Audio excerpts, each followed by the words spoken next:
Mabuhay! My name is Mary Grace Olasco, and today I'm about to tackle with you the three chapters from the second novel of Rizal, El Filibusterismo, titled Simon from chapter 7, Merry Christmas from chapter 8, and Pilates from chapter 9. Chapter 7 is about the unexpected encounter of Basilio and Simon near the balete tree. Basilio was about to leave the forest right after visiting his mother's tombs, but after he saw someone approaching with an illuminating light, he got curious.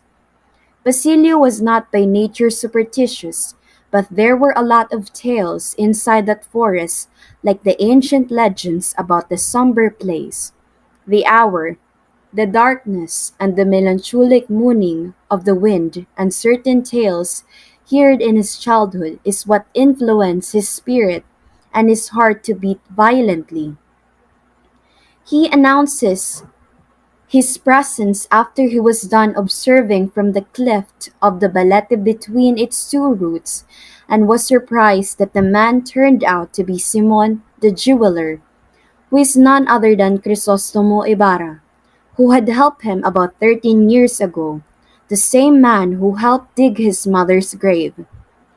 His discovery filled him with terror after finding out that the jeweler Simon, who was posing as a British Indian, a Portuguese, an American, a mulatto, the brown cardinal, his black eminence, the evil spirit of the Captain General, as he was called by many, was no other than the mysterious stranger whose appearance and disappearance coincided with the death of the heir of those lands.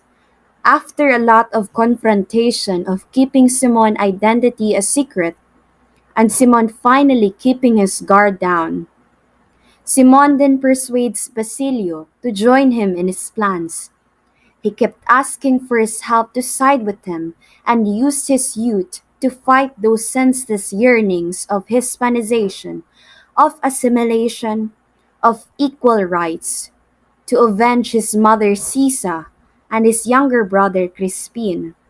But still, Basilio refuses, claiming that all the vindication of justice, all the vengeance of the earth, would not bring back a single lock of his mother's hair, or renew a smile on his brother's lips, and rather let them sleep in peace, because vengeance will never bring his brother and mother back.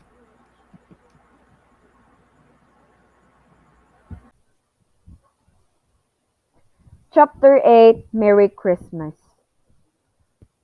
Holly woke up early to fulfill the agreement she had signed with Hermana Pensiang.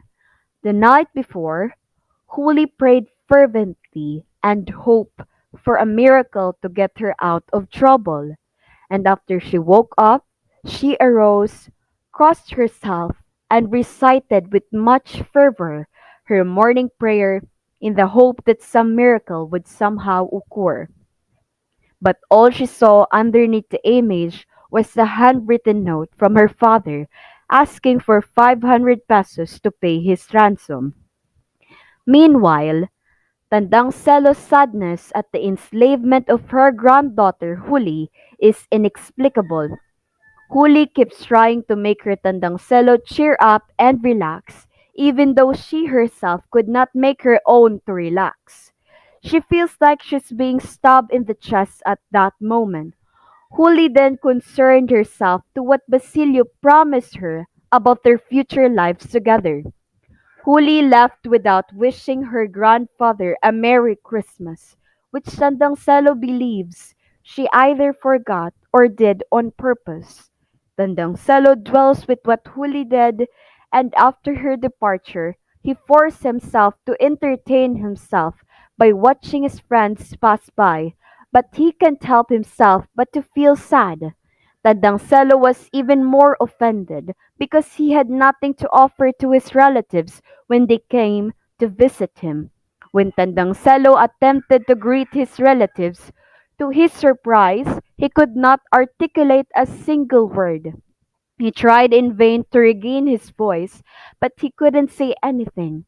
A dull sound like the puffing of a bellows was the best he could muster. They became terrified, full of consternation, and chaos ensued. Tandang Selo had gone mute.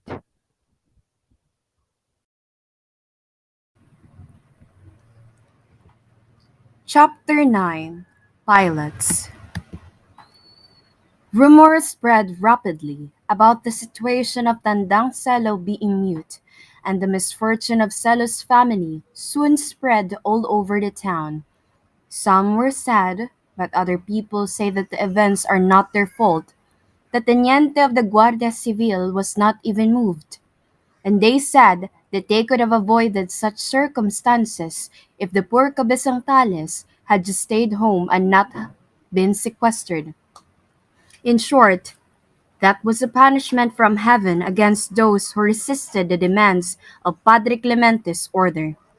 Hermana Pinchang, on the other hand, has an entirely different opinion and says that the reason why God allowed such turmoil to befall the Celos family is that they had not taught Huli the proper way of saying her prayers. She had been observing the way Huli prayed, and in order to save Huli, she made her read and reread Tandang Basyo Makunat's booklet, urging Huli to always go to visit and see the priest in the convent. Meanwhile, the friars were congratulating themselves on winning the land's lawsuit over Cabezang Tales land after they took advantage of Cabezang Tales' captivity. When the former owner returned and learned that his lands were in the possession of another, a land that had cost him the lives of his wife and daughter. He also discovered his father had turned mute and his daughter was working as a maid.